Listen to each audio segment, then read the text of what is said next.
హృదయపూర్వక నమస్కారాలు తెలియజేస్తూ గణతంత్ర దినోత్సవ శుభాకాంక్షలు తెలుపుతున్నాను.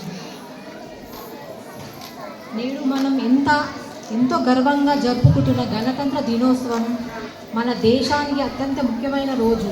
1950 జనవరి 26న మన భారత రాజ్యాంగం అమలులోకి వచ్చింది.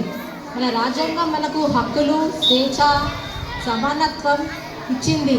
దేశం కోసం త్యాగాలు చేసిన ఆ మహాభావులను ఈరోజు మనం స్మరించుకోవాలి.